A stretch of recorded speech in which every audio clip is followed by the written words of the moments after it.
Morning, sir. How's it going? Good. How's it going? All good. All good, I think, sir. You think? Also,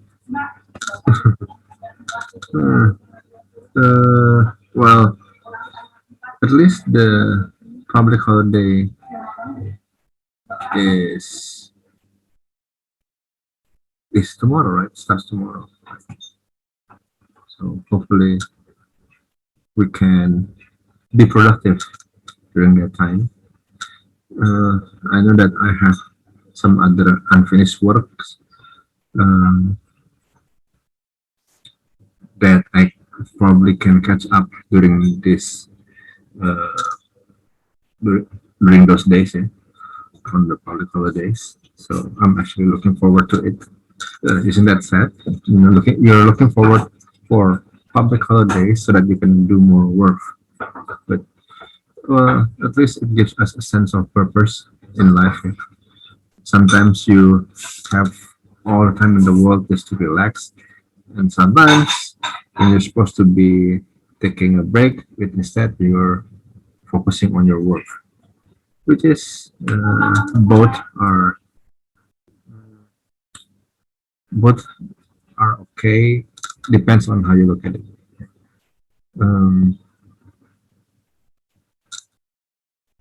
but at least you feel that you exist when you're working and when you're enjoying yourself. So nothing wrong with both of those things, yeah, if you know what I mean. So our topic today is about existentialism.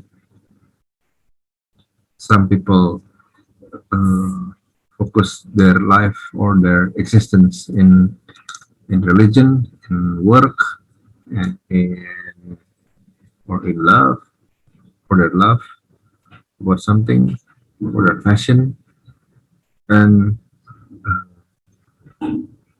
all of those options are okay and not okay at the same time. So we're going to watch some videos and then we're gonna continue with reading Sophie's words about existentialism. We're gonna talk more about Sartre.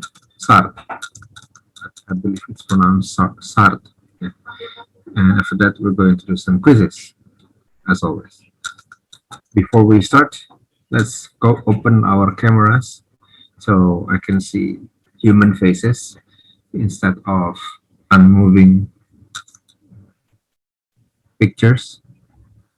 I have a question, by the way. Clara, Yes, sir. whose picture is it that you're using on your profile pic? It's Alex Turner. And that is a guitarist for a band called.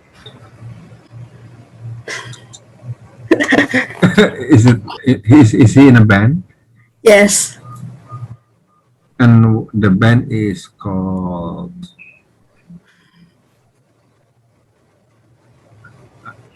the Cooks, No.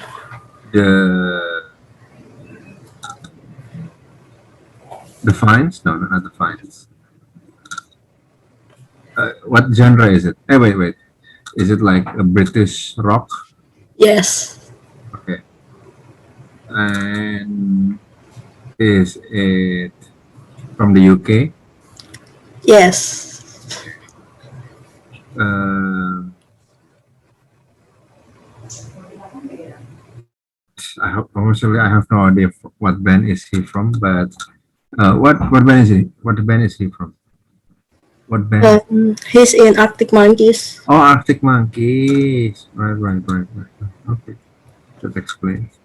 Okay, Arctic Monkeys is quite famous, I know, but I'm not exactly familiar with the songs, but I know the band's name. Hmm. Speaking about bands, a very sad news. I think very sad news came to us last week. It's about, in case you know the band called Naif, the bass player and the drummer left the band, which is, of course, it's saddening whenever we hear that a band is being left by its members or its member. But that's what happens in real life. What matters is that everyone uh, uh, maintain or stay exist. I mean, that everyone keeps their existence by doing what they love, yeah, which is hopefully making music. Anyway, like I said before, let's open our cameras so that I can see human faces for a while, at least for a while. So I know that um, at least I just need at least one or two people to open their cameras so I can monitor myself if I'm crashed or if I'm laggy or something. You know, if you guys don't mind. So yeah, please open some of your cameras. Okay, I can see Kevin and Adit, Raymond, and Clara, and Desi as well. All right then. I have a question, Adit. Adit, Adit, Adit, Adit, Adit. Let's see. This is why it is important so that we know if I'm laggy. Adit, can you hear me?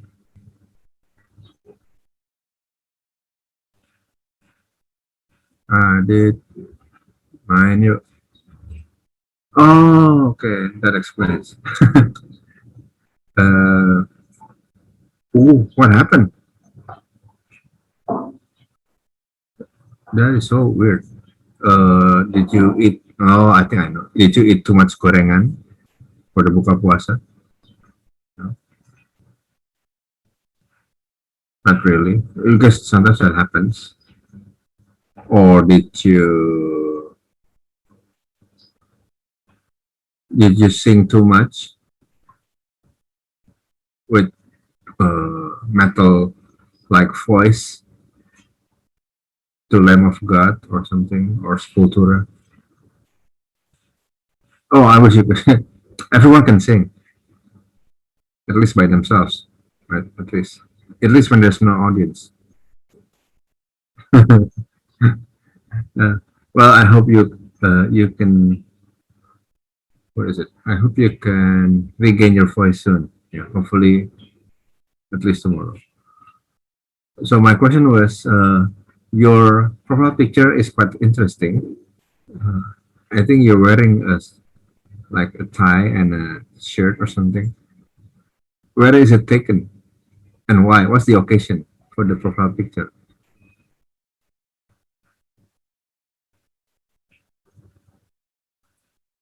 You were in your room. Okay, it was in your room.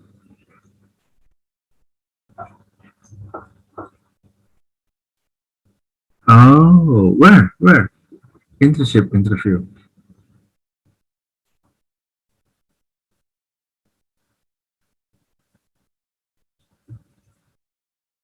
Oh, kawan lama. Oh, there are so many Venusians there. So hopefully you'll be fine. There are so many Venusians. Amen. Uh, and it's near Kedoya, right? Where do you live? Cibubur. Oh, well, unfortunately, it's quite far, yeah, to travel back and forth from Cibubur and Kedoya. Maybe you might consider ngekos for a while. This is so that means you guys are going to start your internship next semester, right? In September. Yeah, in September. Yeah. Has everybody gotten place to do their internship?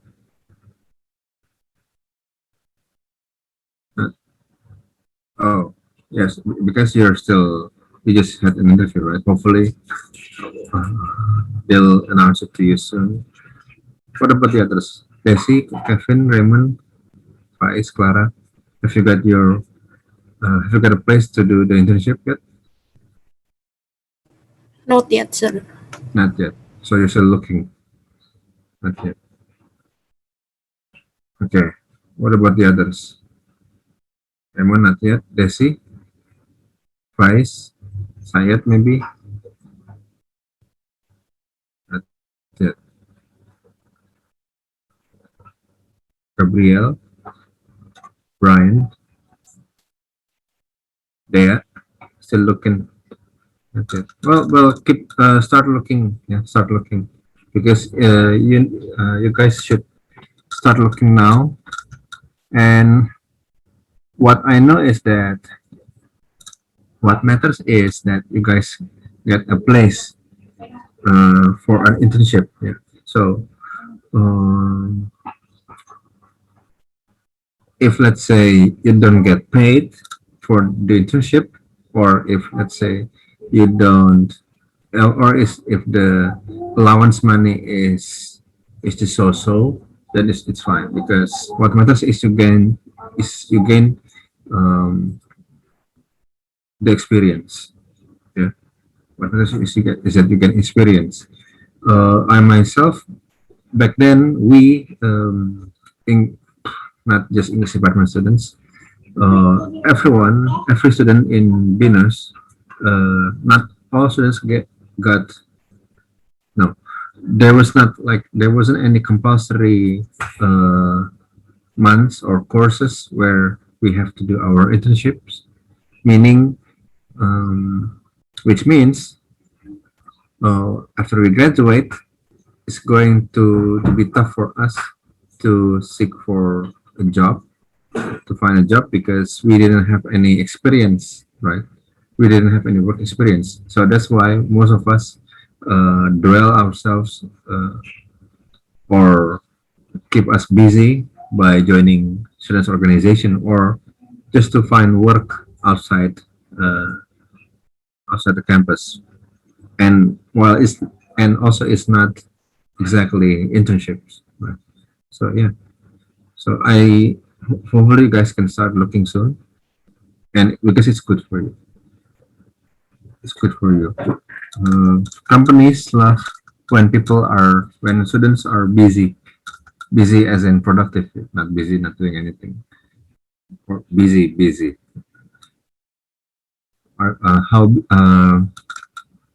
Are you busy? I mean, how busy are you? Oh yeah, I'm quite busy. Like what? Doing this and that, doing this and that, which is not making any sense. So, anyway, let's start our lessons for today, which is existentialism.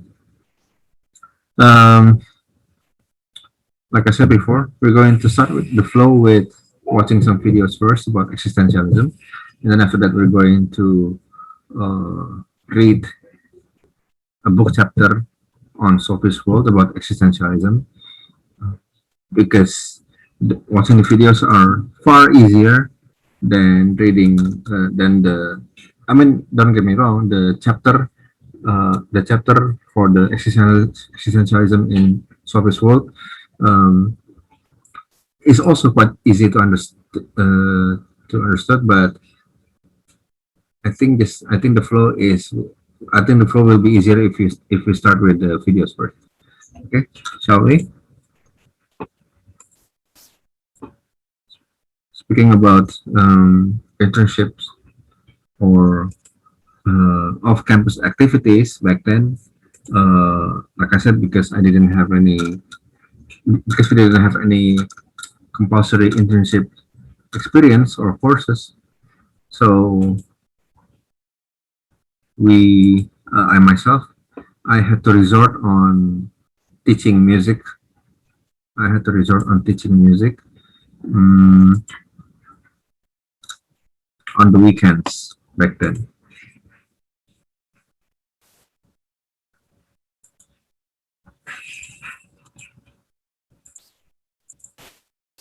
Share screen.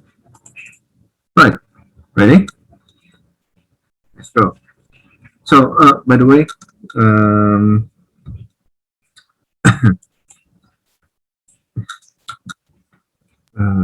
before we start with the topic or with the video, keep in mind that the topic of existentialism can be quite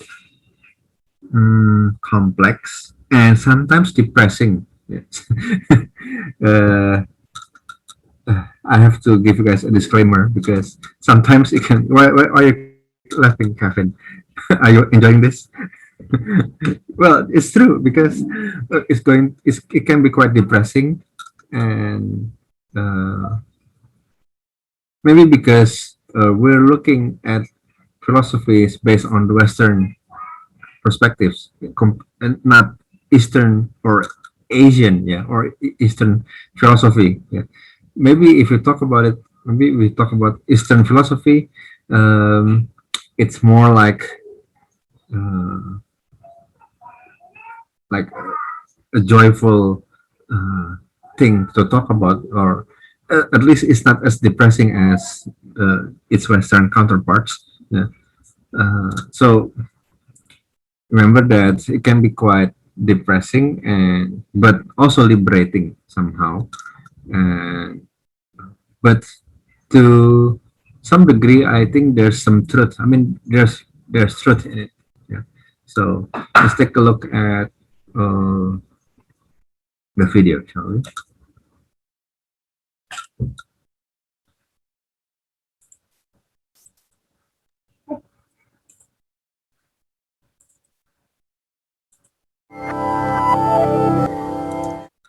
Crash Course Philosophy is brought to you by Squarespace. Squarespace, share your passion with the world.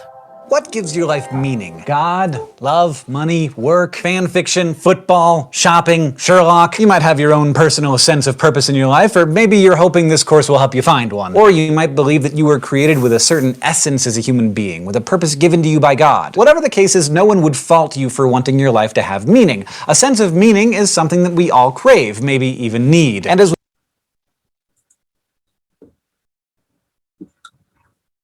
What is your purpose in life, guys? Kevin. Kevin, tell me your purpose in life. If you ask me something like that out of the blue, I think I'm not prepared to answer. Well, give me your unprepared answer. Just tell me the thing that pops up in your mind. I don't know. Clara, don't run away, Clara. I know you're there. Something like helping others, perhaps. Okay, helping others. Okay, why not? Why not? Yeah. Okay, is that all? I don't know. I cannot think of anything. All right, it's cool. It's cool. I'm just Alright, asking you. It's not something that you're gonna get punished if you answer. I mean, because there's no wrong answer, right? And probably there's no right answer as well. Thank you, Raymond. Don't give me a thumbs up. What is your purpose in life, Raymond? Worship God. Ah, okay. So religion, right? Thank you. Yeah. Did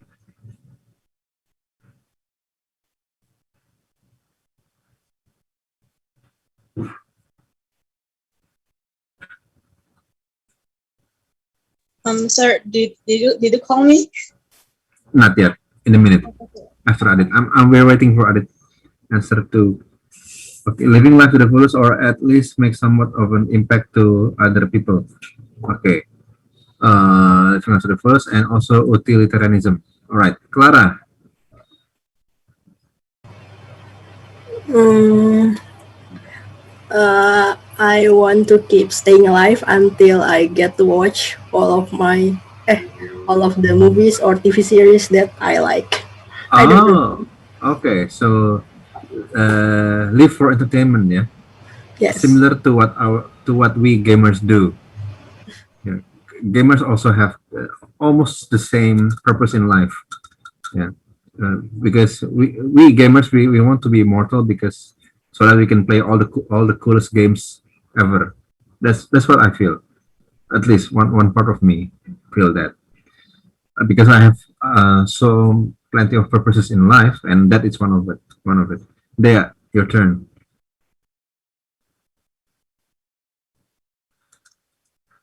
Yeah, I don't even smoke. Yes, sir. I think overall, my goal will be becoming a rich businesswoman. Oh, Like, yeah, like I think money can be almost everything, and those things might just give us joy. okay, all right. So capitalism, yeah. Yeah, kind of. Okay, yeah. Why not? Why not? It's perfectly okay. It's fair. Yeah. Uh, Brian.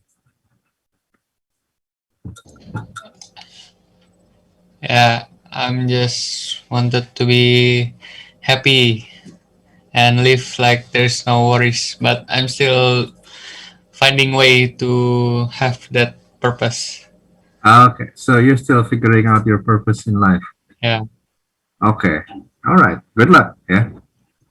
Just don't get lost with this in the side quest, Yeah. or maybe the side quest will something that will define you. Who knows? Who knows? Sometimes life is like a game.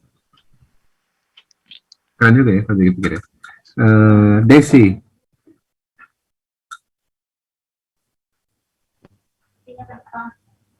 I think for me, I just want to do what I like or what I love.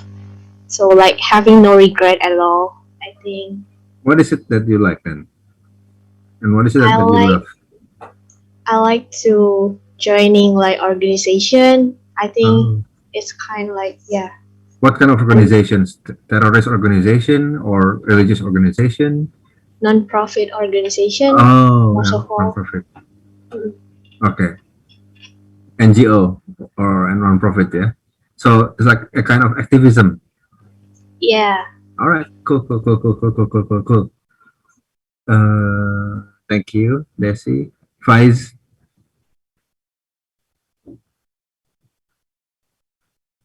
Faiz. Yes. Yes. Tell me, what is your desire? I don't know. That's a reference Well, for Lucifer, by the way. Oh, you don't know. probably live until One Piece is finished. Oh, that's tough, man. That's tough. I don't know about that. I myself, I think Eiichiro Oda is probably the hardest working author in the industry. Yeah. Even when Yeah. he's sick, he keeps drawing and writing and working. Yeah. Hopefully, you can After One Piece. outlive One Piece. Hopefully, I myself I used to read, I used to follow the story, but it keeps going on and on. It takes like dedication and commitment, right? Good luck with that. My crew in Bang to do, my base crew, is like a big One Piece enthusiast. So he always posts the news chapter in One Piece. Yeah, it's always fun to follow One Piece. Good luck, by the way. Good luck. Ellen. Yes, sir. Yes. I think I want to be happy and successful, and then yeah, I just gonna live my life. You want to be successful, so Yeah, meaning making lots of money and stuff. you can say that. Okay, so similar to there, yeah, capitalism, yeah, Yeah, I guess. kind of capitalism, yeah, just kinda. All right, thank you. Yafi.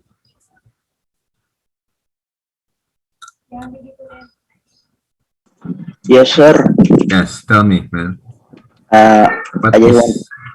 just want to play a game. Thank you. I understand. I got it completely. I completely get it, man. Don't worry about it. That is also my purpose in life. Um, there's this meme about um, dark. It's like a dark humor, yeah, about suicides and gaming. So one gamer said that if you kill yourself, then how can you play all of the coolest games that will be coming along in the future? Which is quite true. So we gamers live for the future because we, I don't know, maybe someday Metal Gear Solid 6 is going to. Raymond is like nodding. Who knows, right? We can only dream that Hideo Kojima comes back to Konami or something, or somehow release Metal Gear Solid 6 somehow, and stuff like that. Zahra, are you going to open like a cat cafe or something and be successful while being surrounded by kittens and cats, or what is it that you desire? Mm, I think uh, my life itself is a goal for me. Like, um, now for me to live a fulfilled life is my goal. Is that? And what is it? What is the goal then? What is your goal in life? Yeah, I mean, I want to respect my life, like live it, love it, and uh, has a meaningful life, I guess. So you're still looking for Yeah, purposes. Yeah, just say it. It's okay. kind of I, like that. yeah, okay. I don't know what to do in this planet, sir. Yeah, just it's okay. It's cool. Um, People at your age, I think it's very normal. Yeah, when they try to find their identity and also when they try to find their purpose in life, it is very normal that uh, it is quite normal for people to have that kind of feeling. Don't worry. And even sometimes people at my age still don't know what to do with their life or still don't have any purpose in life. It's like it's quite dynamic. So it's a lifelong process. Um, some people uh, choose their existence or their passion or whatever they want to be or their goal or their purpose in life from very early age. And some people have it um, like in their later days or when they get really old. And some people don't even get that kind of privilege. Yeah. And some people even when they die, they regret things, right, and stuff. See, I told you it's going to get dark. I told you it's going to get depressing and stuff. But somehow it is related. Hmm, yang belum tadi ya. Sayat. Sayat. Sayat. Sayat. Maybe he's in the bathroom. Gabriel, are you there? Yes, tell me. Mm-hmm. Or what your purpose in life? Or yeah, that's right.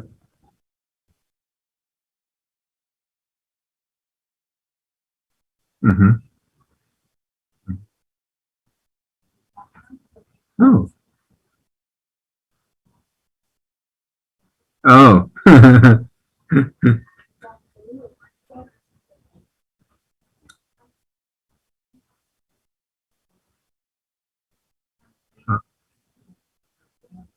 Oh. Right.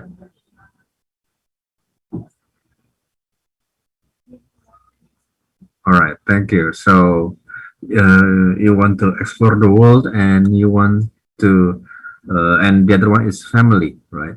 You will see it. Yes. Thank you. So you will find, you guys will find the topics that you guys have mentioned before on the videos that we're going to watch. Yeah.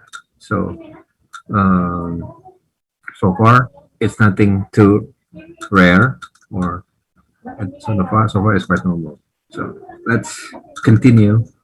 Oh, in my case, I haven't told mine, right? I haven't told mine. Would you like to know? So that is like a trick question, because even if you don't do anything, I would just still say it. Um, Besides being a gamer, like, we gamers live 1,000 lives. That's one of the uh, what is it? The sayings. Yeah, we gamers live 1,000 lives, and I want to keep playing all the coolest games in the world, um, even probably until I die. And GTA 6. Good luck with that as well. There's a joke about it also, like internet jokes about GTA 6. Uh, um, and besides being a gamer, uh, I I want to I live for my music, yeah, for my work. I'm going to continue writing and making music until I die, because that's my uh, I think that's my purpose in life. Yeah, because I love making music. Yeah. And there's a saying that buat musisi itu perpanjang KTP-nya itu dengan bikin album. Ya. Buat musisi, panjang KTP-nya dengan membuat album atau merilis single atau album baru. So that's what we do. We're going to keep playing music also until I die. And the next one is because I have this passion in martial arts. I want to be like Helio Gracie, the one who popularized Brazilian Jiu-Jitsu when his sons conquered the Ultimate Fighting Championship. Um, Helio Gracie himself, he even the day until the day he died, when because he reached the age of 96. Yeah, he reached the age of 96, but still, he I think in the 2 weeks before he died, he was still teaching. He was still teaching jiu-jitsu. Yeah, and he's still annihilating his students during sparrings and stuff.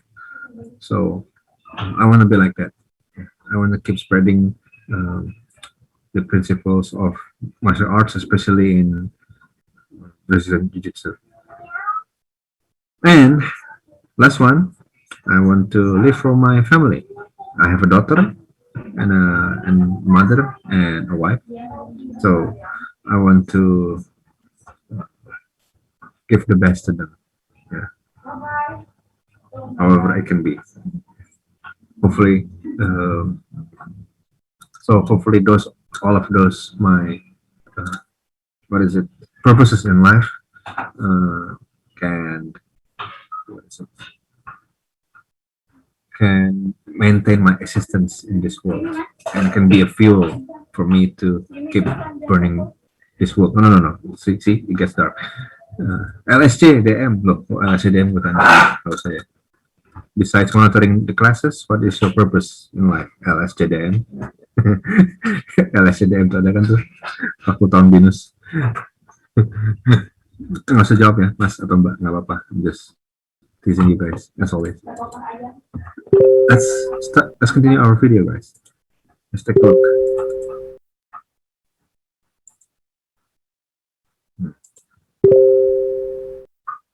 Mundur dikit lagi deh.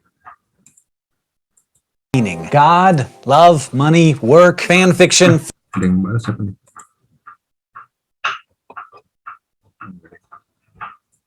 Sorry, ada telat ini. Football. Ada kan? Ada God, love, money, work, everything is there. Everything that we mentioned just now is there, right? God, love, money, work, fan fiction. Also, fan fiction, football, shopping, Sherlock. I mean, when we talk about games, that refers to this. Yeah, our longing or our desire for entertainment. Yeah.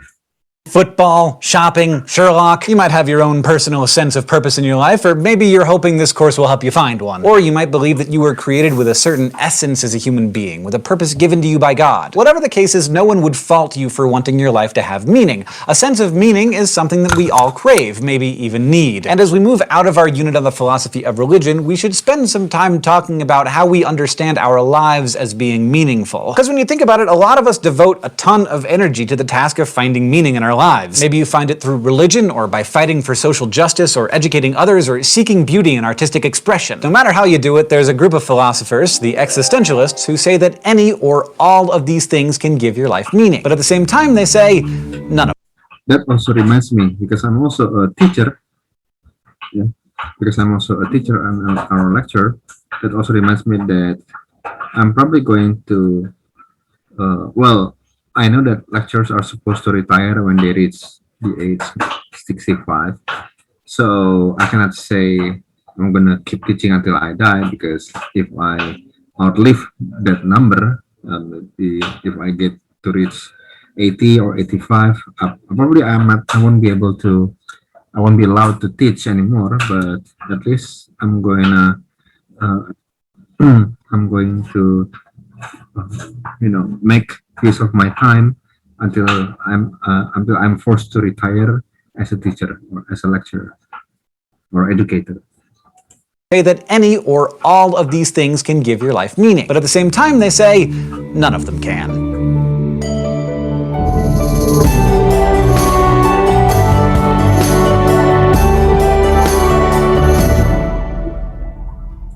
As you know by now, philosophy is about the dialectic. Someone puts forth an idea, and then someone else responds to it. Sometimes the response comes right away. In other cases, it takes thousands of years. Way back in ancient Greece, Plato and Aristotle took it as given that everything has an essence, a certain set of core properties that are necessary or essential for a thing to be what it is. If those properties were missing, then that thing would be a different thing. For instance, a knife could have a wooden handle or a metal handle, it really doesn't matter. But if it didn't have a blade, it wouldn't really be a knife anymore. The blade is the essential property of the knife because it gives the knife its defining function. Now, Plato and Aristotle thought that everything has an essence, including us, and they believed that our essences exist in us before we're even born. So by this thinking, part of what it means to be a good human is to adhere to your essence. Now, you may or may not know what your essence is, and you might be great at living up to your essence, or you may be awful at it. But the important thing is that your essence gives you a purpose, because you were born to be a certain thing. This belief, known as essentialism, was the standard view of the universe all the way up until the late 19th century, and it's still accepted by many people today. But in the late 1800s, some thinkers started to challenge the idea that we are imbued with any essence or purpose. German philosopher Friedrich Nietzsche, for example, embraced nihilism, the belief in the ultimate meaninglessness of life. But by the mid-20th century, the path had been paved for French thinker Jean-Paul Sartre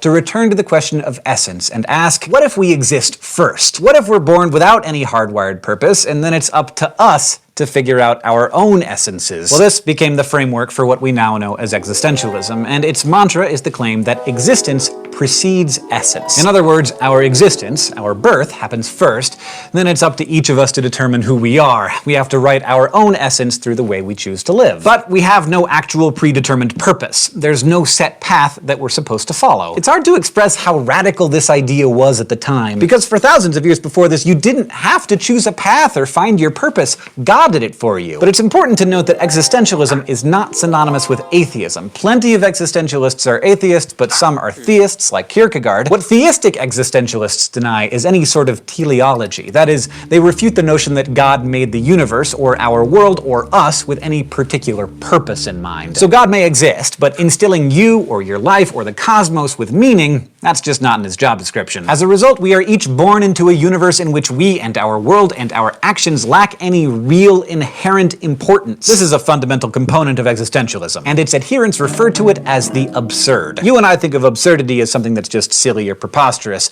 But for existentialists, absurdity is a technical term. It's how they describe the search for answers in an answerless world. We are creatures who need meaning, but we're abandoned in a universe full of meaninglessness. So we cry into the wilderness and get no response, but we keep crying anyway. That, for an existentialist, is the definition of absurd. Since there's no teleology, the world wasn't created for a reason, and it doesn't exist for a reason. And if there's no reason for any of this, then there's also no absolutes to abide by. There's no cosmic justice, no fairness, no order, no rules. Now, existentialism has its roots in late 19th century thinkers like Kierkegaard and Nietzsche, but it really came into its own during and after World War II, as the horrors of the Holocaust led many people to abandon any belief in an ordered world. And who could blame them? When Nazis became possible, meaning became much harder to find. But Sartre faced meaninglessness especially in countries like Croatia, Slovakia, or maybe war-torn countries, countries that were really suffering in the middle of a war. It's no wonder that for them beliefs and religion were unimportant, because when the World War II happened, they lose any how do you say? They lose any faith that they have in God, because it was they felt it really hard. I mean, the war hit them hard, so they didn't think that there's like a higher power up there, because of the World War, which was so terrible, and because of that they lose the faith in the higher power, as you know.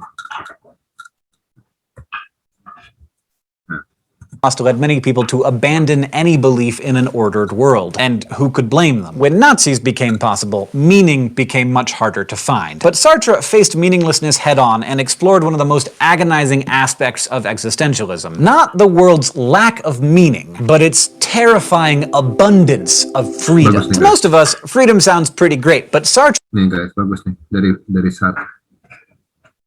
Yeah. Sartre faced meaninglessness head-on and explored one of the most agonizing aspects of existentialism. Aspects of existentialism. Not the world's lack of meaning, but its terrifying abundance of freedom. To most of us, freedom sounds pretty great, but Sartre thought that we are painfully, shockingly free. After all, if there are no guidelines for our actions, then each of us is forced to design our own moral code, to invent a morality to live by. Sartre took this to mean that we are condemned to be free, a fate that he found to be quite awful. You might think that there's this reminds me of convicts in the US. As you probably know, the number of convicts in the US, the number of convicts in the US is higher than any countries in the world. Yeah, it's higher than any convicts in any country in the world. So, and whenever someone is imprisoned, well, those who whenever someone is imprisoned and then they serve their time and then they leave, when they get freed, they were free again, but they don't know what to do after they get free, because there's no system, there's nothing to tell them what to do, there's nothing to tell them when to wake up, when to eat, when to exercise, or when to do something, or how to do it. Basically, they have no purpose in life, so they get back to committing crimes. Yeah, imagine this: a convict is free, is released from the prison because they don't know what to do. They commit another crime so that they don't have to deal with the basis of freedom, because sometimes freedom can be quite torturing. Yeah. So yeah, that's what Sartre meant. own moral code, to invent a morality to live by. Sartre took this to mean that we are condemned to be free, a fate that he found to be quite awful. You might think somebody was the chat. It's like Shawshank Redemption with the old man who didn't want to. That's exactly right. That's exactly it. Yeah. Is it the Morgan Freeman one? Morgan Freeman, yeah.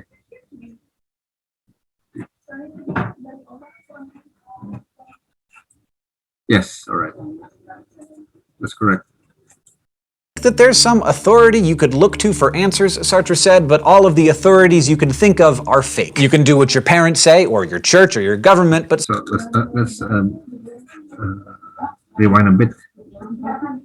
Be quite awful. You might think that there's some authority you could look to for answers, Sartre said, but all of the authorities you can think of are fake. You can do what your parents say, or your church, or your government, but Sartre said those authorities are really just people like you, people who don't have any answers, people who had to figure out for themselves how to live. So the best thing you can really do, he determined, is to live authentically. Sartre used this to mean that you have to accept the full weight of your freedom in light of the absurd. You have to recognize that any meaning your life has is given to it by you. And if you decide to just phone it in and follow a path that someone else has set, whether it's your teachers, your government, or your religion, then you have what he called bad faith, a refusal to accept the absurd. If you live by bad faith, you're burying your head in the sand and pretending that something out there has meaning that you didn't give it. Which brings us to this week's Flash Philosophy. Let's go to the thought bubble. Sartre explained these ideas through an anecdote about... This one is a good example, guys, about the bad faith and good faith. Yeah? One of his students who faced a difficult decision. The young man was at a crossroads in his life. He could join the military during wartime and go off and fight for a cause that he believed in, and he wanted to do this. He thought it was right. But he also had an elderly mother who was all alone except for him. If he went to war, he'd leave her behind, and that seemed wrong. So he could stay with her and let others fight for justice, or he could go off to war and leave his mother to herself, and likely never see her again. The young man felt a sense of duty to both his cause and to his mother, but he could only serve one. So we have a situational dilemma. He feels like he needs to go to war to contribute to the greater good of mankind, but then again, he's the only child that his mother has, or grandmother. So if he left her, then it's likely that he won't see her again, which is quite bad. So. And then, how to deal with this situation? What is the best answer to this? Let's take a look. Moreover, if he went to war, he'd just be a very small part of a really big cause. His contribution probably wouldn't be great, but he would be contributing to something that would affect millions of people. But if he stayed behind, he'd make an enormous difference in just one person's life. Thanks, Thought Bubble. So what's the answer? This is a good one, guys. But if he stayed behind, he would make an enormous difference in just one person's life. So he's going to be very helpful to his mother or grandmother's life. Yeah. He'd make an enormous difference in just one person's life. Thanks, Thought Bubble. So what's the answer? Sartre said the whole point of this young man's decision was that no one could give him an answer. In fact, there was no answer until the man chose one for himself. No moral theory could help him decide because no one else's advice could lead him to a decision that was truly authentic. So his choice, no matter what it was the only true choice, provided that he made it authentically, because it was determined by the values he chose to accept. A lot of people think existentialism paints a pretty bleak picture of the world. In fact, the French philosopher and novelist Albert Camus went so far as to say that the literal meaning of life is whatever you're doing that prevents you from killing yourself. This is good, guys. Yeah. To say that the literal meaning literal meaning of life is whatever you're doing that prevents you from killing yourself. Yeah. So that's the literal meaning of life. Meaning of life is whatever you're doing that prevents you from killing yourself. But most existentialists would remind you that the world and your life can have meaning, but only if you choose to assign it. If the world is inherently devoid of purpose, you can choose to imbue it with whatever purpose you want. So no one can tell you if your life isn't worth anything if you, say, don't have children, or don't follow a lucrative career path, or achieve whatever standards your parents hold you to. And this works not just on an individual scale, but on a global one too. If the world is going to have any of the things most of us value, value like justice and order, we're going to have to put it there ourselves, because otherwise, those things wouldn't exist. So a worldview that looks bleak to some may to others seem almost exhilarating. Today, I hope you enjoyed as much as I did learning about essential. Yes. So tell me, what? Give me the names of philosophers.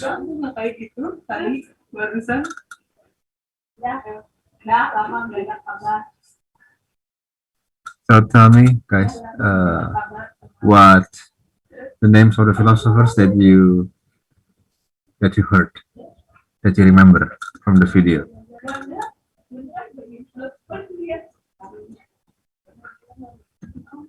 Some philosophers, Sartre, okay. Who else? Nietzsche, ya, ya, Albert Camus. Ada satu lagi, ada satu lagi. The one from Denmark, the Danish philosopher.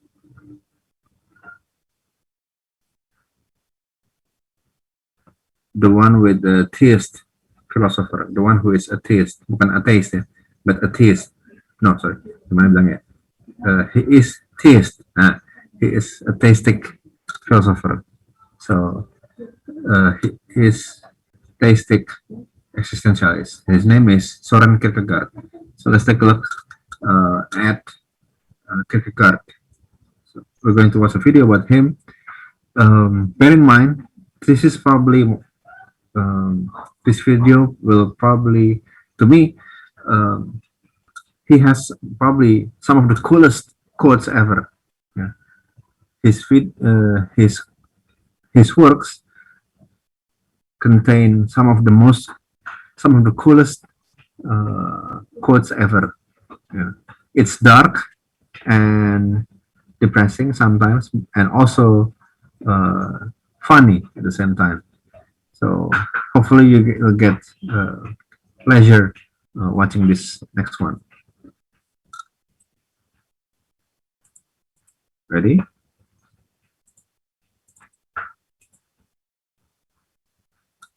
Kierkegaard.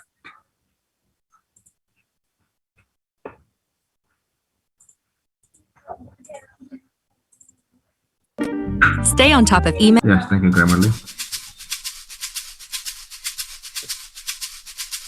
Soren Kierkegaard was a brilliant, gloomy, anxiety-ridden, often hilarious Danish 19th century philosopher, the author of 22 books, of which 3 continue to make his name. He was born in an immensely wealthy family. So guys, please pay attention to this video. It's really cool. Like I said, he has probably the most, he probably has the coolest quotes or sayings ever that I've ever heard. I'm probably going to write a lyric from him anytime soon. Maybe. Let's take a look. In Copenhagen in 1813, the youngest of 7 children. Immensely wealthy. Death was around him constantly from a young age and was to obsess him throughout his career.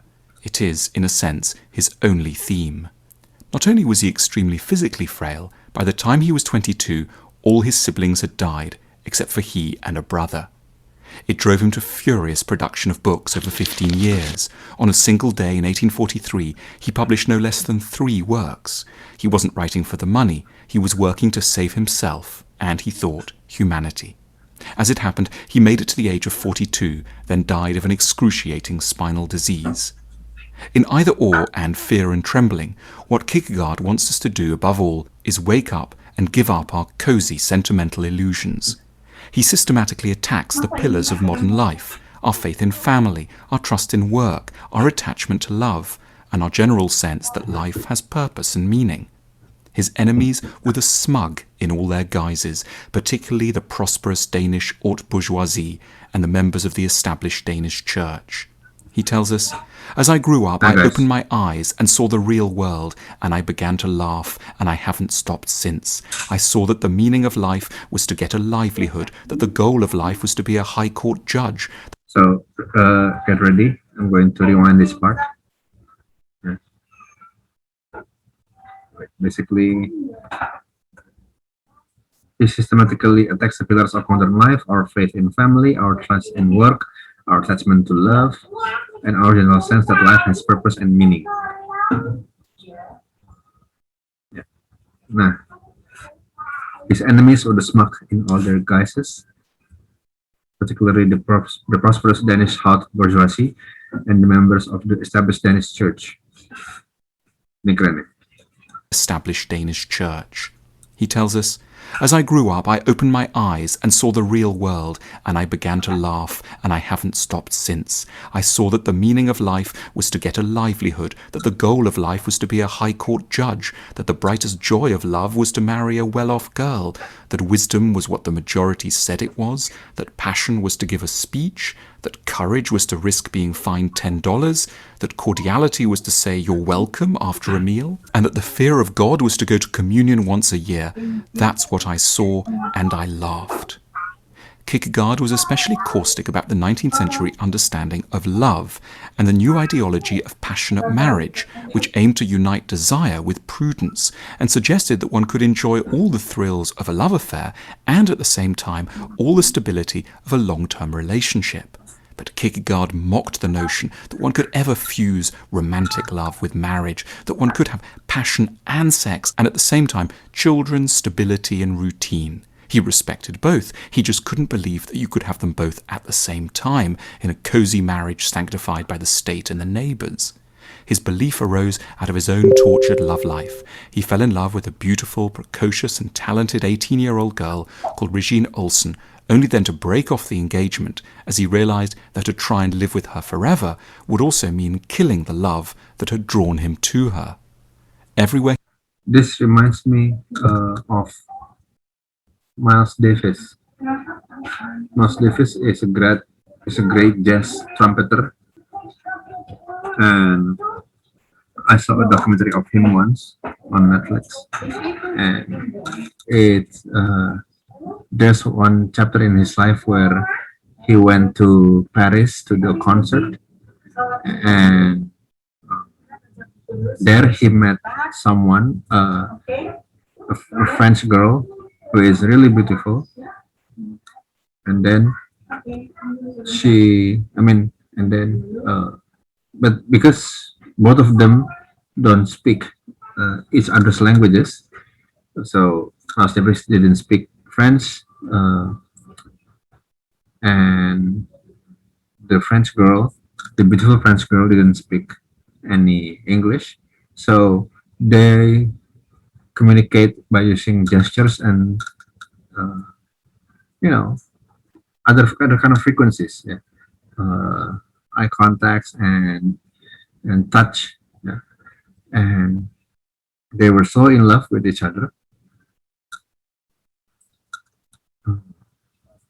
And although back then Miles Davis already had a wife, but they were so in love with each other. It was inevitable somehow, if you want to say it. It is inevitable that they fell in love with each other. And in Paris, one of Miles Davis' friends, asked Miles, if you, both of you seem to be getting along really well. You and this French girl. If you like her so much, why don't you marry her? And then his answer is, because I love her. I don't marry her because I'm not going to marry her because I love her. And that was it. So eventually Miles had to go back to the US, and that love story that's it. That was it. But it was said that their love story is probably were quite significant for in Miles' life story. In Miles' journey or life. Okay, let's continue. He fell in love with a beautiful, precocious and talented 18-year-old girl called Regine Olsen, only then to break off the engagement as he realized that to try and live with her forever would also mean killing the love that had drawn him to her. Everywhere he turned, Kierkegaard saw intolerable incompatibilities and impossible choices. It led him to one memorable explosion in either or. Marry and you will regret it. Don't marry, you will also regret it. Marry or don't marry, you will regret it either way. Laugh at the world's foolishness, you will regret it. Weep over it, you'll regret that too. Hang yourself, you'll regret it. Don't hang yourself, and you'll regret that too. Whether you hang yourself or don't hang yourself, you will regret both. This, gentlemen, is the essence of all philosophy. The mention of laughter is not a coincidence. Key to Kierkegaard's philosophy is that the only intelligent, tactical response to life's horror is to laugh defiantly at it. Rarely is a philosopher taken humour as seriously. Kierkegaard is often described as the founder of the philosophical movement known as existentialism, because in him we find all the themes that would so interest later thinkers like Sartre, Camus and Heidegger. The book that fascinated the existentialists was Kierkegaard's The Concept of Anxiety, published in 1844, in which he emphasized a new word, angst, or angst as we know it in English, a condition where we understand how many choices we face and how little understanding we can ever have of how to exercise these choices wisely. As Kierkegaard wrote, life can only be understood backwards, but must be lived forwards. Our constant angst means that unhappiness is more or less written into the script of life. As he wrote, anyone who has given the matter any serious thought will know that I'm right when I say it's not possible for anyone to be absolutely and in every conceivable way completely content, not even for a single half hour of his life. No one has come into the world without crying. No one asks when you want to enter the world. No one asks when you want to leave. How No one asks when you want to enter the world. No one asks when you want to leave. How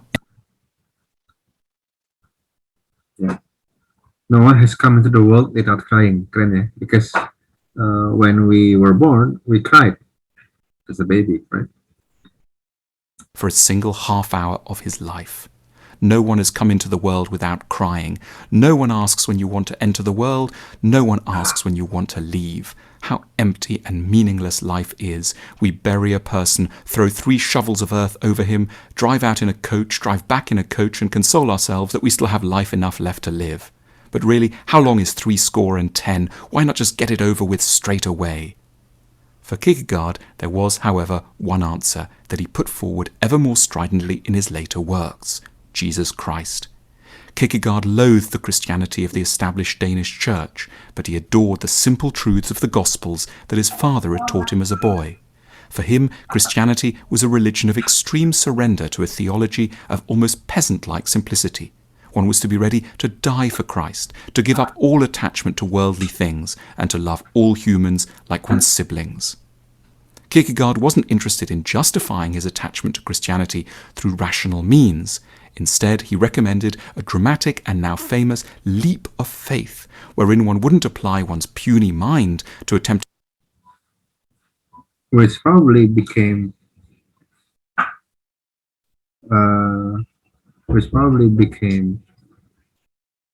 Assassin's Creed famous famous mechanism, yeah? When the character leapt from a high tower or a high vantage point and jump and land on a stack of hay, leap of faith. Christianity through rational means. Instead, he recommended a dramatic and now famous leap of faith, wherein one wouldn't apply one's puny mind to attempting to prove the existence of God. One would merely switch off one's faulty rational faculties and jump into the idea of God as the total solution. As he put it, to have faith is to lose your mind and to win God. Like Marxist communism, Kierkegaard's solutions to the problems of being human are far less convincing and interesting than the diagnoses of our ills. Few of us now make that leap. but Kierkegaard deserves our attention for the beautifully bitter, caustic look he cast on the human condition. He's one of the few philosophers one can turn to when the world has badly let us down, and we're in need of a friend who can fully understand the dark places we're in once the sentimental illusions that normally keep us going fall away. Yes. Kita lihat ini ya guys, komentarnya bagus-bagus nih. Some of the comments on YouTube, some people left some Soren Kierkegaard's famous quotes.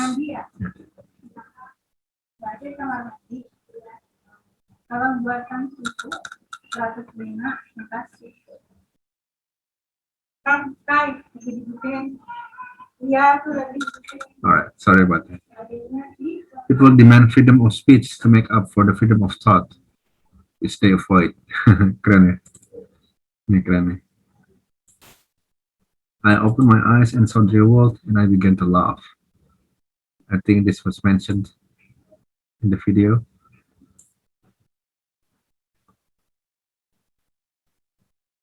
You can understand life backwards, but must live it forward. The tyrant dies, and his rule is over. The martyr dies, and his rule begins. Ini juga keren. Hang yourself, you'll regret it.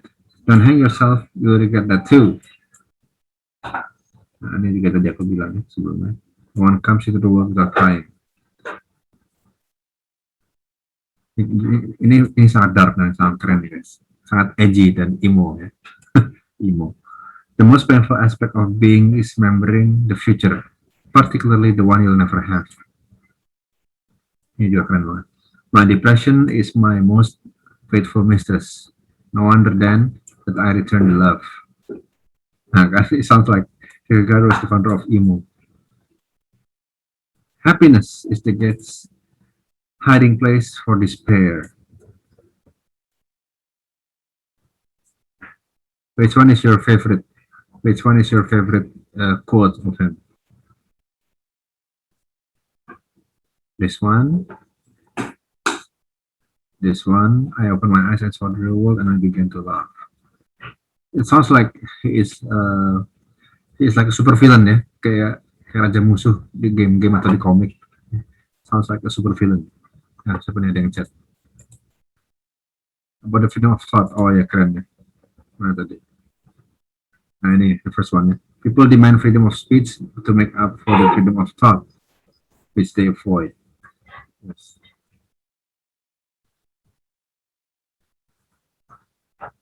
Ini keren. Alright. Next, we're going to take a look at a video of Sartre.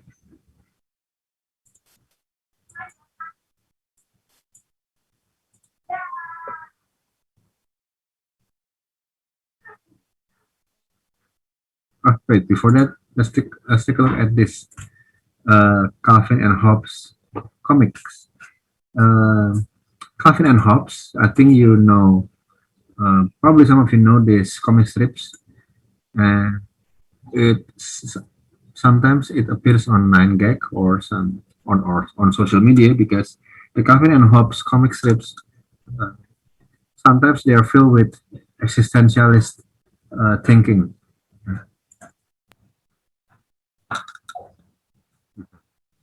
Ini kalau kalian mau lihat nanti ini.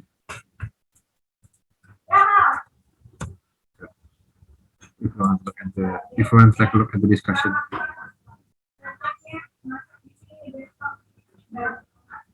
And that.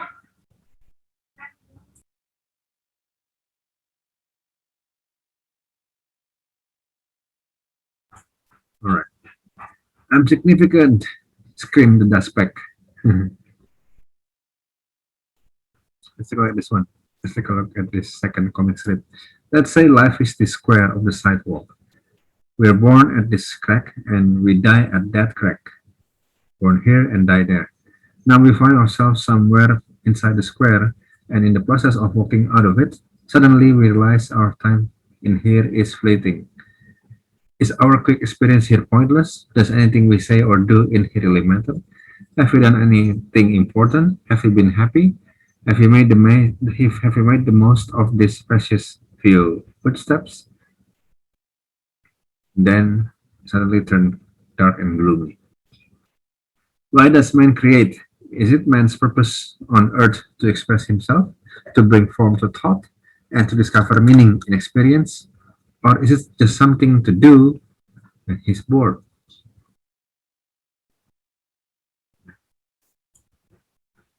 So I find those comic strips amusing. Let's take a look at this one. Start. Existentialism.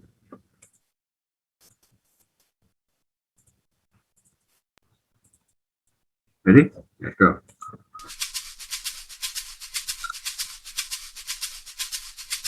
Jean-Paul Sartre made thinking and philosophy glamorous. He was born in Paris in 1905. His father, a navy captain, died when he was a baby, and he grew up extremely close to his mother until she remarried, much to his regret, when he was 12. Sartre spent most of his life in Paris, where he often went to cafes on the left bank. He had a strabismus, a wandering eye, and wore distinctive heavy glasses. He was very short, 5 feet 3 inches, and frequently described himself as ugly. By the 1960s, Sartre was a household name in both Europe and the United States, and so was his chosen philosophy, existentialism. Sartre is famous principally for his book, Being and Nothingness, which enhanced his reputation not so much because people could understand his ideas, but because they couldn't quite. Existentialism was built around a number of key insights. 1. Things are weirder than we think. Sartre is acutely attentive to moments when the world reveals itself as far stranger and more uncanny than we normally admit, moments when the logic we ascribe to it day to day becomes unavailable, showing things to be highly contingent and even absurd and frightening. Sartre's first novel, Nausea, published in 1938, is full of evocations of such moments. At one point, the hero, Roquentin, a 30-year-old writer living in a fictional French seaside town, is on a tram. He puts his hand on the seat, but then pulls it back rapidly. Instead of being the most basic and obvious piece of design, scarcely worth a moment's notice, the seat promptly strikes him as deeply strange. The word seat comes loose from its moorings. The object it refers to shines forth in all its primordial oddity, as if he's never seen one before. Roquentin has to force himself to remember that this thing beside him is something for people to sit on. For a terrifying moment, Roquentin has peered into what Sartre calls the absurdity of the world. Such a moment goes to the heart of Sartre's philosophy. To be Sartrean is to be aware of existence as it is when it's been stripped of any of the prejudices and stabilizing assumptions lent to us by our day-to-day routines.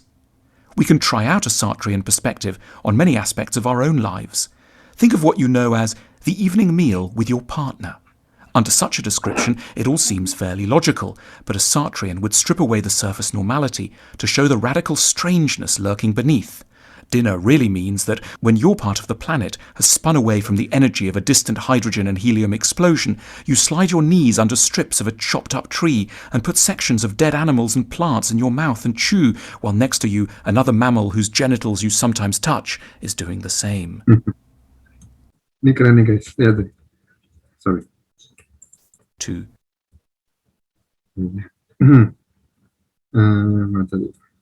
To be Sartrean is to be aware the absurdity of the world. Such a moment goes to the heart of Sartre's philosophy. To be Sartrean is to be aware of existence as it is when it's been stripped of any of the prejudices and stabilizing assumptions lent to us by our day-to-day routines. We can try out a Sartrean perspective on many aspects of our own lives. Think of what you know as the evening meal with your partner.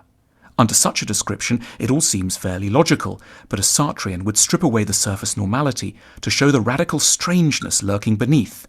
Dinner really means that when your part of the planet has spun away from the energy of a distant hydrogen and helium explosion, you slide your knees under strips of a chopped-up tree and put sections of dead animals and plants in your mouth and chew, while next to you another mammal whose genitals you sometimes touch is doing the same. 2. We are free.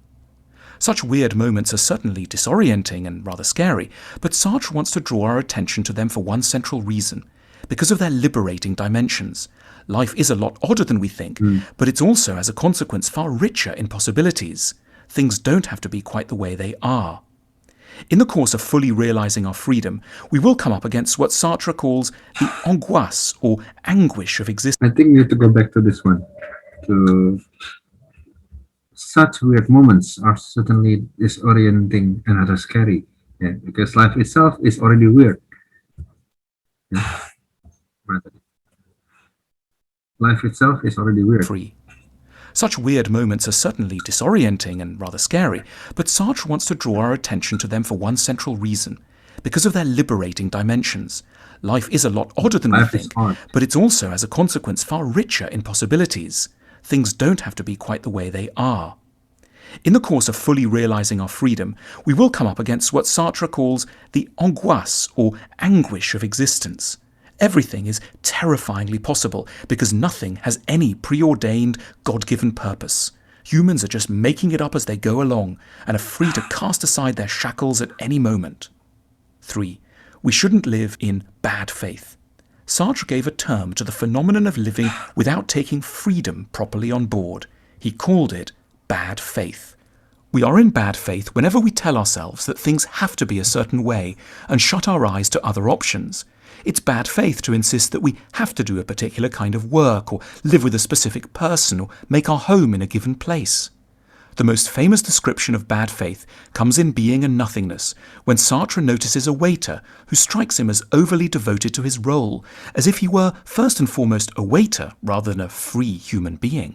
His movement is quick and forward, a little too precise, a little too rapid. He comes towards the patrons with a step that's a little too quick. He bends forward a little too eagerly. His voice, his eyes express an interest a little too solicitous for the order of the customer. The man, he was probably modelled on someone in Saint-Germain's Café de Flore, has convinced himself that he is essentially, necessarily a waiter, rather than a free creature who could be a jazz pianist or a fisherman on a North Sea trawler. 4. We're free to dismantle capitalism. The one factor that most discourages people from experiencing themselves as free is money. Most of us will shut down a range of possible options, moving abroad, trying out a new career, leaving a partner, by saying, "That's if I didn't have to worry about money." This passivity in the face of money enraged Sartre at a political level. He thought of capitalism as a giant machine designed to create a sense of necessity, which doesn't in fact exist in reality. It makes us tell ourselves we have to work a certain number of hours, buy a particular product or service, and so on. But in this, there's only the denial of freedom and a refusal to take as seriously as we should the possibility of living in other ways. It was because of these views that Sartre had a lifelong interest in Marxism. Marxism seemed in theory to allow people... The thing about money is, when we long for money, it's a problem. But let's say we get really successful, we have all the money in the world, then itself, it also becomes a problem. Yep, you heard that right. That Sartre had a lifelong interest in Marxism.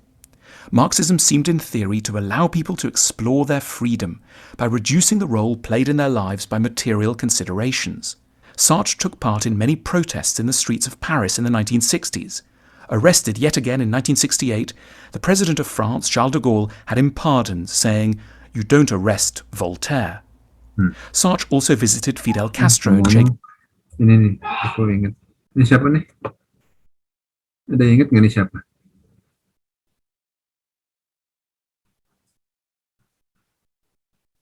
Ada yang ingat nggak ini siapa nih? This one, this person. The person who is holding a lantern in a barrel, maybe? Is it Diogenes? That is correct. That is Diogenes. Keren ya. Sartre took part in many protests in the streets of Paris in the 1960s. Arrested yet again in 1968, the President of France, Charles de Gaulle, had him pardoned, saying, "You don't arrest Voltaire." Sartre also visited Fidel Castro and Che Guevara and admired them both deeply. As a result of these connections and his radical politics, the FBI kept a large file on Sartre, trying to deduce what his suspicious philosophy might actually mean. Sartre is inspiring in his insistence that things don't have to be the way they are. He's hugely alive to our unfulfilled potential as individuals and as a species. He urges us to accept the fluidity of existence and to create new institutions, habits, outlooks, and ideas. The admission that life doesn't have some preordained logic and is not inherently meaningful can be a source of immense relief when we feel oppressed by the weight of tradition and the status quo. Ini ngomong-ngomong, ini pacarnya ya, Virginia Woolf.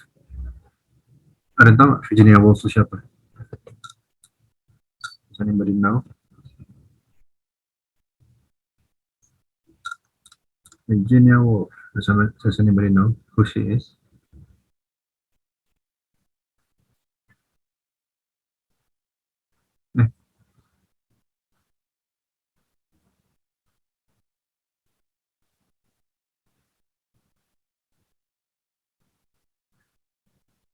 Sorry, bukan Virginia Woolf, Simone de Beauvoir.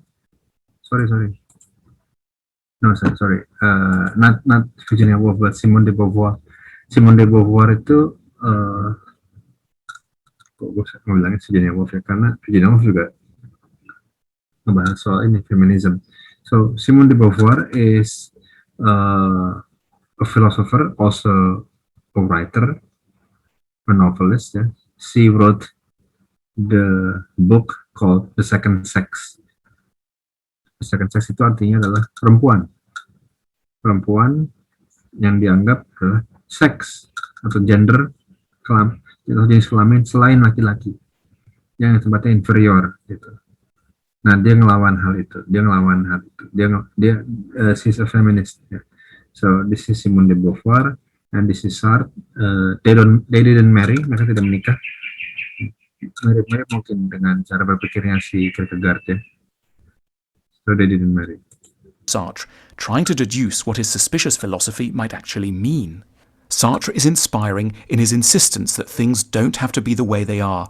He's hugely alive to our unfulfilled potential as individuals and as a species.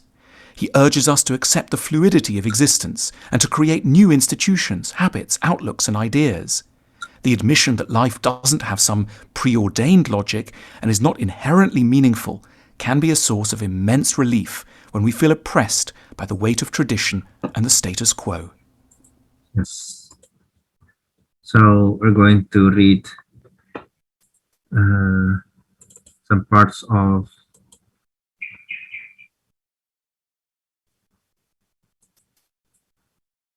what was it? Sophie's World. Yeah. Some excerpts or maybe a chapter from Sophie's World about existentialism in which he discussed Sartre. Yeah. Again, although the chapter also mentioned Kierkegaard, but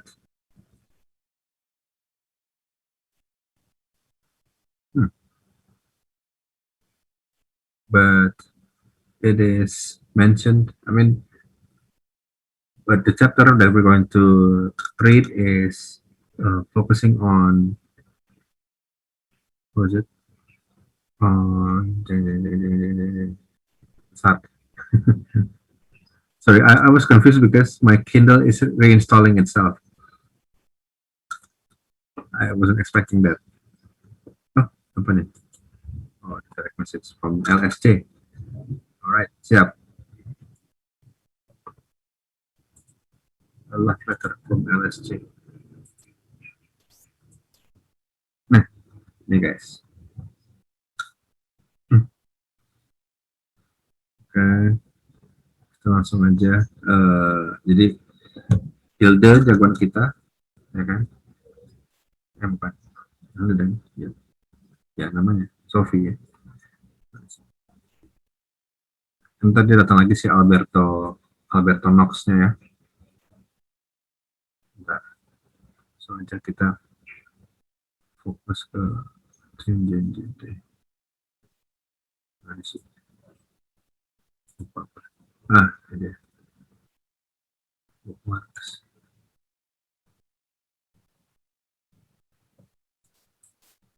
Ini.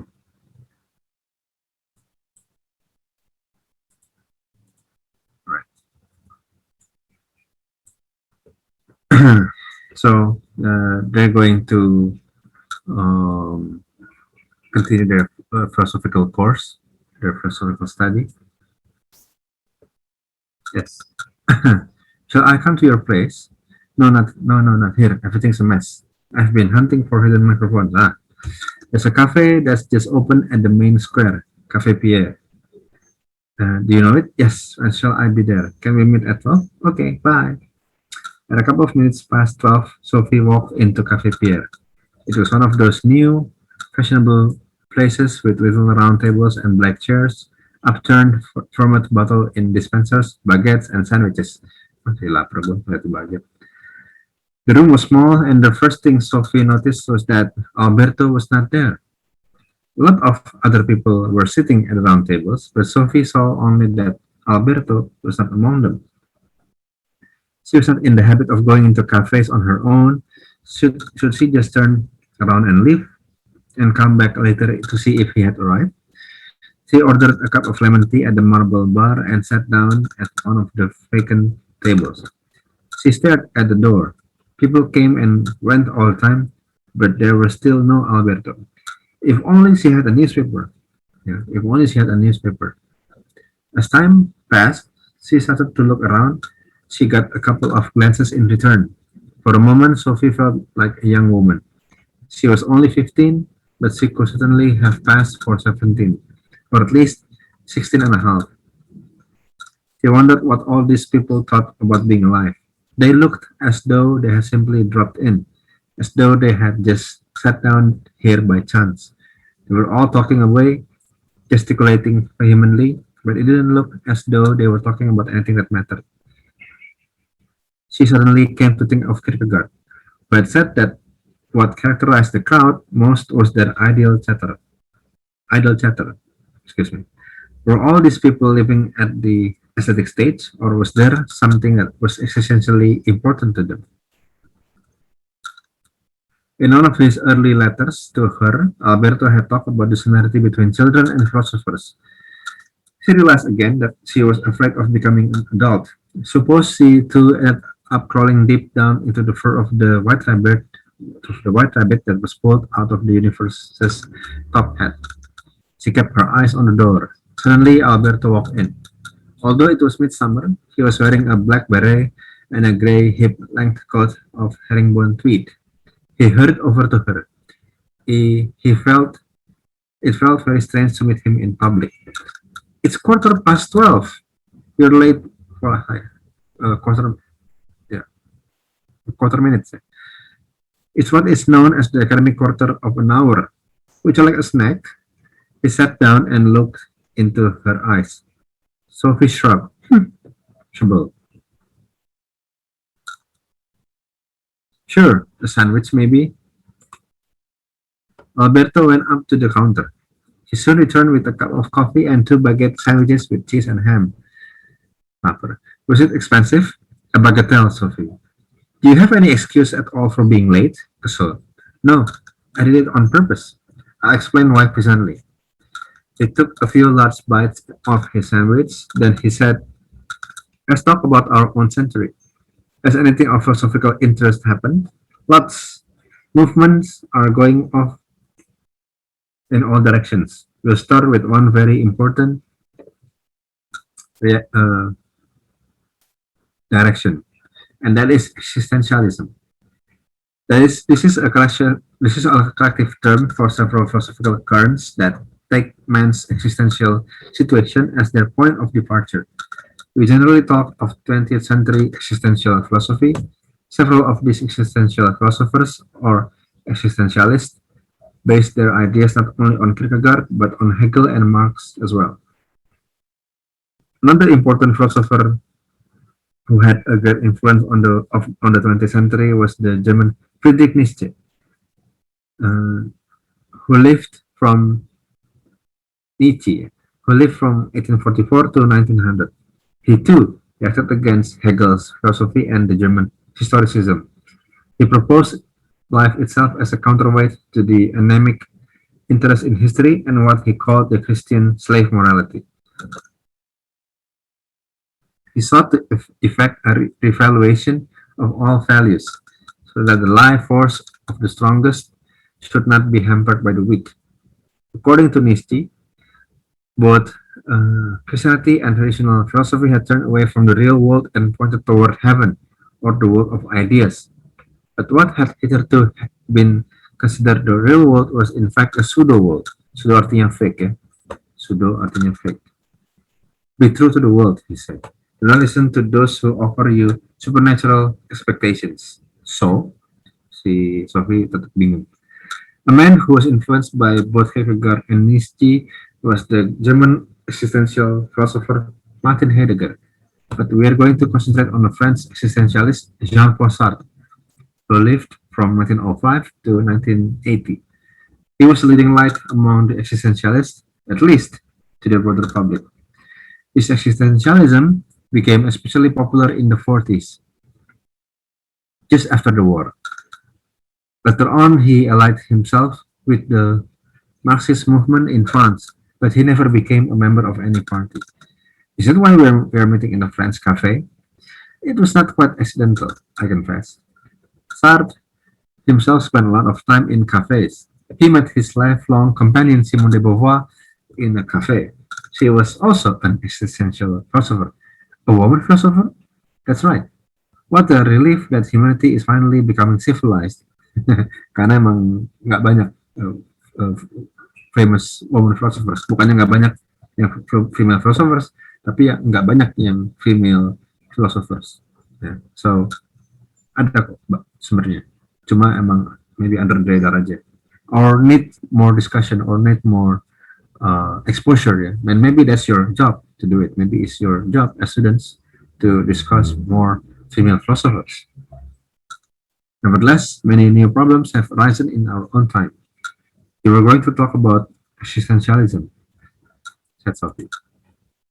Sartre said that existentialism is humanism. By that, he meant that the existentialists start from nothing but humanity itself. I might add that the humanism he was referring to took a far bleaker view of the human situation than the humanism we met in the Renaissance. Why was that? Buat Kierkegaard, bleak itu apa artinya? Biar pada tahu deh. Nah, jadi yang lebih apa namanya? Depresif ya. Itu kan cold, miserable, dreary, dark and stuff. Nah, jadi yang tadi aku bilang lebih ke, like I said, it's more dreary and more darker and stuff. Depressing. Why was that? Both Kierkegaard and some of the century's existential philosophers were Christian, but Sartre's allegiance was to what we might call an atheistic existentialism. His philosophy can be seen as a merciless analysis of the human situation when God is dead. The expression God is dead came from Nietzsche. Go on. The key word in Sartre's philosophy as in Kierkegaard's is existence. But existence did not mean the same as being alive. Plants and animals are also alive. They exist, but they do not have to think about what it implies.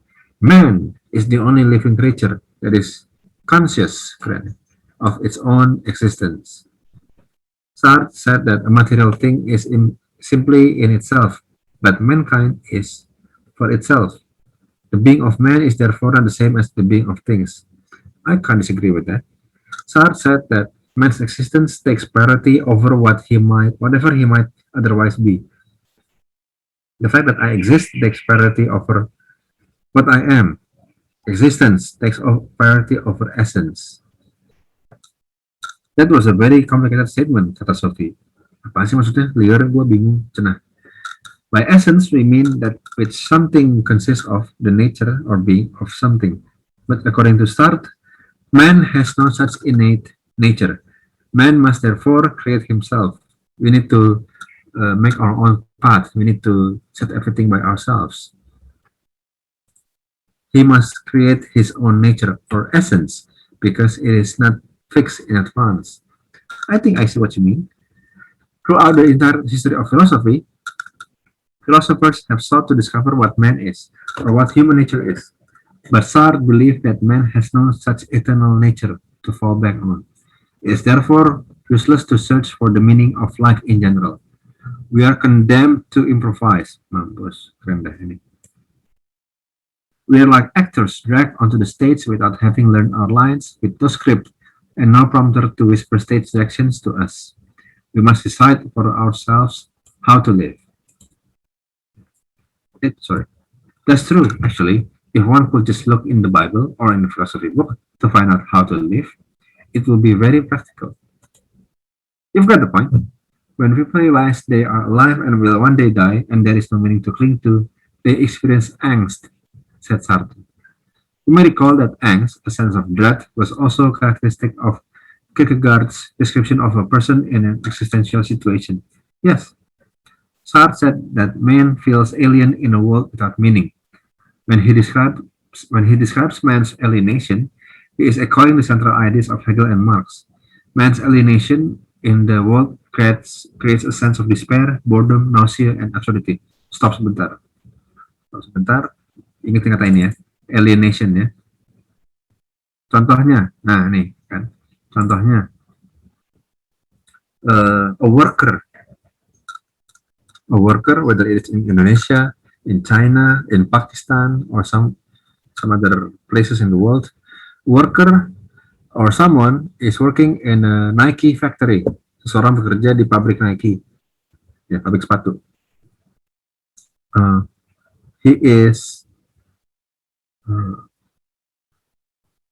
He or she is working on knitting and putting on their shoelaces, the logos, symbol, and stuff. Yeah.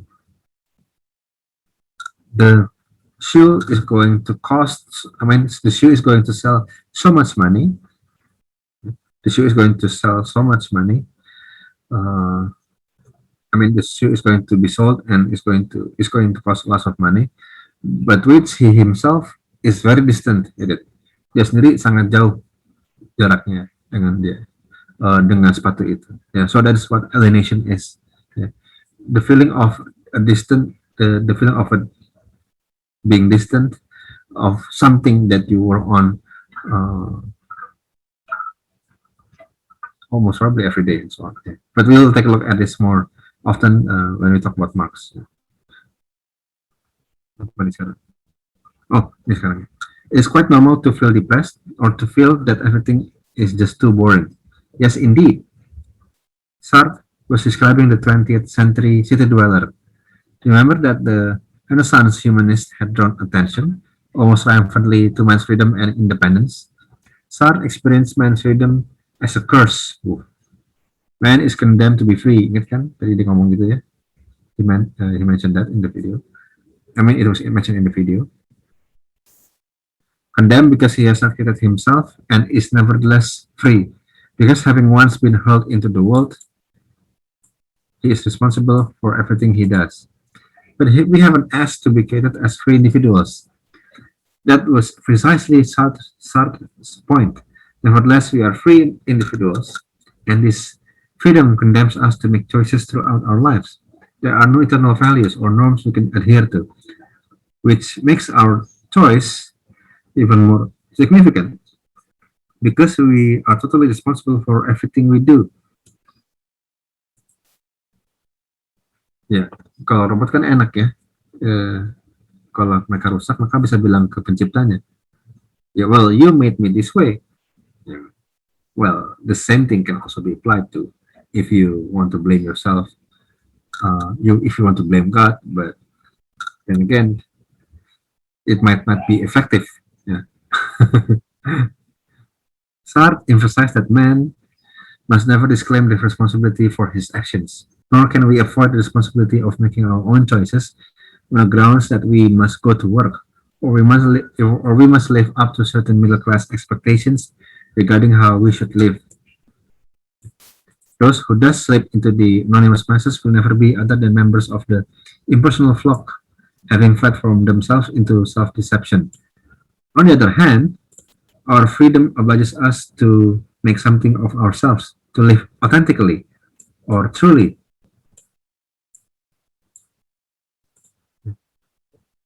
Yes, I see.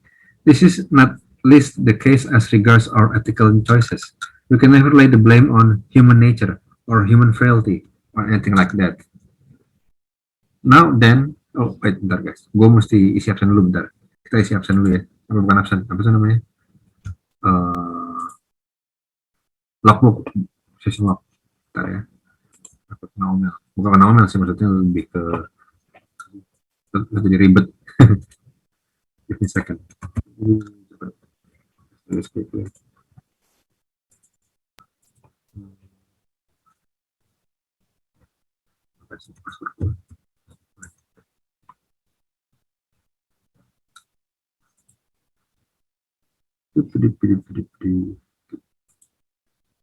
Oh, unfortunately, Awesome is almost up. Let's just do a quiz. Maybe you can finish the chapter quickly and then we'll do a quiz.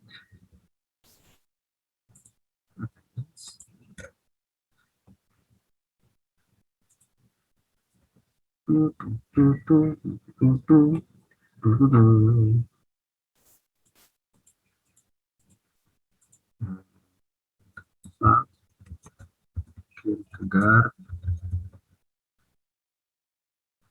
Dulu aja.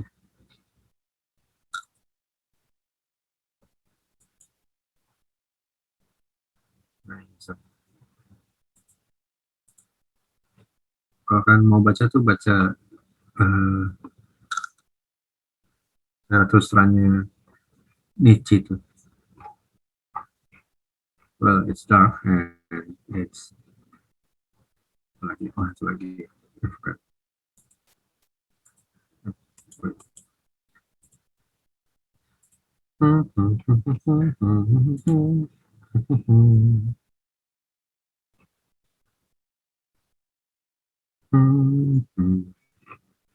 No, sama.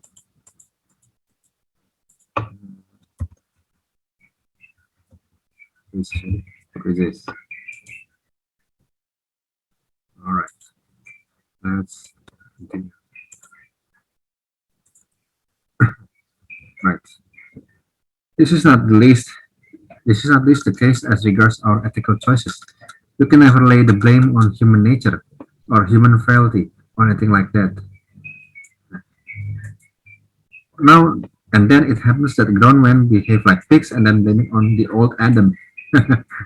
Maksudnya Adam siapa nih? Adam and Eve ya. But there is no old Adam. He is merely a figure we clutch at to avoid taking responsibility for our own actions. There ought to be a limit to what man can be blamed for. Although Sartre claimed there was no innate meaning to life, he did not mean nothing mattered. He was not what we call a nihilist. What is that? That is a person, yeah, that is a person who thinks nothing means anything and everything is permissible. Sartre believed that life must have meaning. It is an imperative, but it is we ourselves who must create this meaning in our lives. To exist is to create your own life. Whoa, subarashi. Could you elaborate on that? Sartre tried to prove that consciousness in itself is nothing until it has perceived something. Because consciousness is always conscious of something, and the something is provided just as much by ourselves as by our surroundings. We are partly instrumental in deciding what we perceive by selecting what is significant for us. Could you give me an example? Maksudnya apaan sih? Two people can be present in the same room and yet experience it quite differently. This is because we contribute our own meaning or our own interest. When we perceive our surroundings, a woman who is pregnant might think she sees other pregnant women everywhere she looks. That is not because there were no pregnant women before, but because now that she is pregnant, she sees the world through different eyes. And an escaped convict may see policemen everywhere. I see. Our own lives influence the way we perceive things in the room. If something is of no interest to me, I don't see it. So now I can perhaps explain why I was late today. It was on purpose, right? Tell me first of all what you saw when you came in here. The first thing I saw was that you weren't here. Isn't it strange that the first thing you noticed was something that was absent? Maybe, but it was you I was supposed to meet. Sartre uses just such a cafe visit to demonstrate the way we annihilate whatever is irrelevant for us. You got here late just to demonstrate that, to enable you understand this essential point in Sartre's love. Yes, call it an exercise. Get out of here. Ah, yang bener loh. If you were in love and were waiting for your loved one to call you, you might hear him not calling you all evening. You arrange to meet him at a train, crowds of people are miling about on the platform and you can see him anywhere. They're all in the way. They are unimportant to you. You might find them aggravating, unpleasant even. They're taking up far too much room. The only thing you register is that he is not there. How sad. Simone de Beauvoir, nah bla bla bla bla bla, ngomongin Simone de Beauvoir ya. Ini juga bagus. I think you guys probably you guys are going to learn more about Simone de Beauvoir when you meet the topic of feminism. Yeah. So let's close the session with a quiz, guys. Hopefully, the topic for today is not too dark for you. Even if it is, sometimes we need a bit of darkness in our life.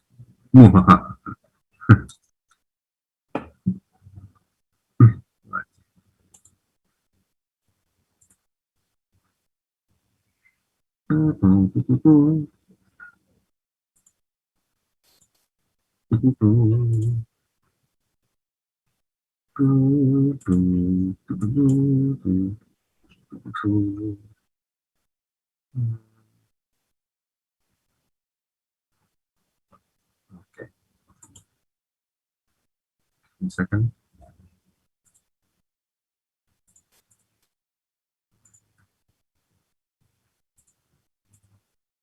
There you go, guys. Click on the link.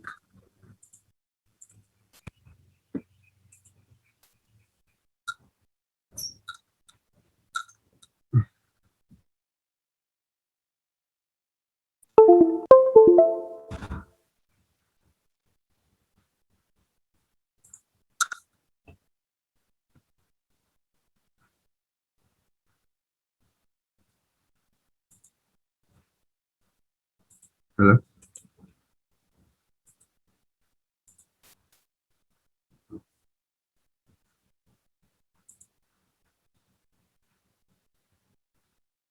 Berdua nih yang gabung, Clara sama Semolina Spade.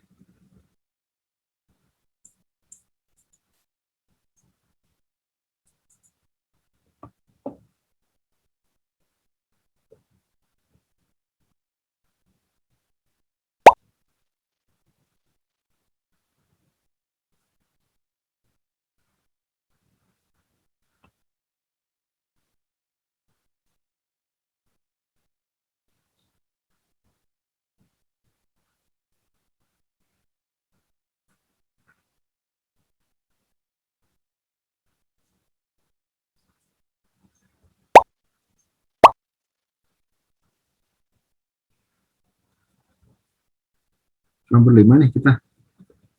Dikit amat. 10, 9, 8, 7, 6, 5, 4, 3, 2, 1, go.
Let's look at the questions. What is existentialism? Emphasizes the existence of an individual as a free and responsible agent of society. When did existentialism begin? Around the 19th and 20th centuries. What is the notion of existentialism? Humans existed first, then spend their time trying to sculpt their essence or nature.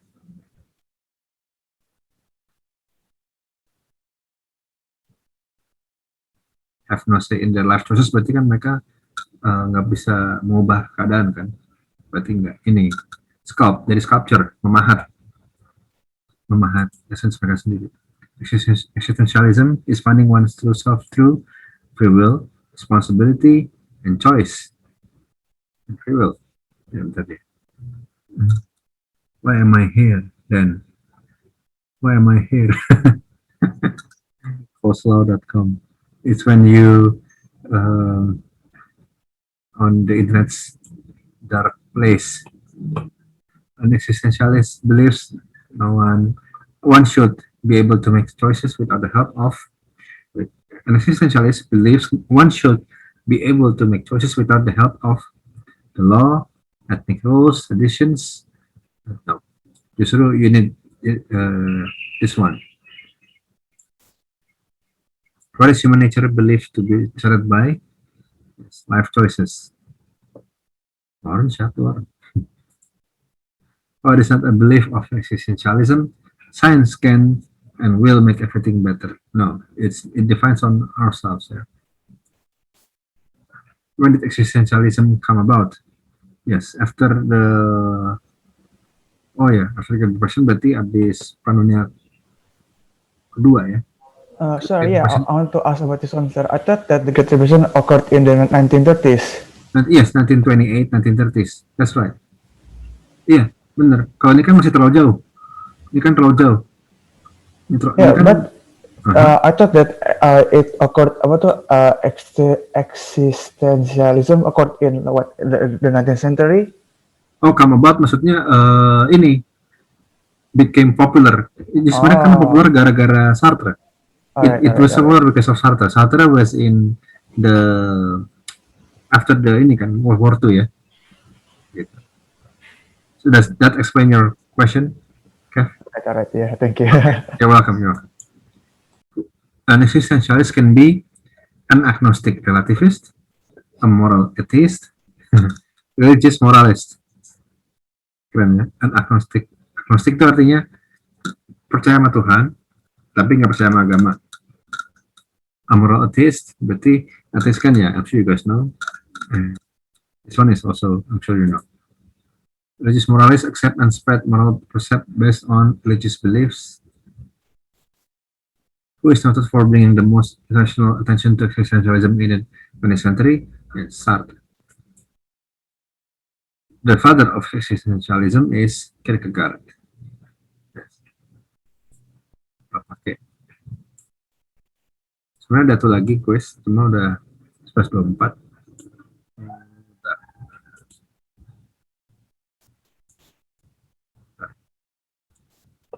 Aku cek dulu. Kira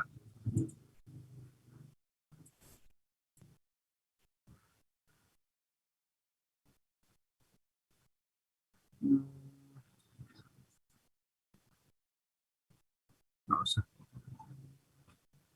Yeah, I think we're done here. I think we're done here, guys. So yeah, that was today's lesson. It's about existentialism. I hope that helps you in finding your purpose in life, or at least what is it, consolidating your purpose in life. Maybe if you have found your purpose in life, then maybe hopefully this lesson today shall help you in consolidating your purpose in life. Okay. I hope you enjoy. I hope you enjoy today's lesson. Thank you for coming to today's class. I'll see you after the Lebaran. Yeah. And if you celebrate Lebaran, selamat Lebaran for you guys. And I guess that's it. Thank you so much for joining me here today. Let's open our cameras and let's wave goodbye to each other. Did you guys enjoy today's lesson, by the way, about existentialism? Yeah. It's a bit dark and depressing and liberating, yeah, which can be sometimes be like torture. But yeah. Thank you. Bye bye, guys. Take care.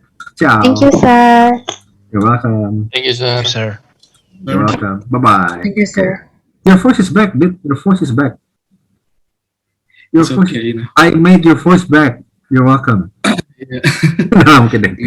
No, don't talk, man. Don't talk. Keep your voice. Bye bye. Take care. Ciao.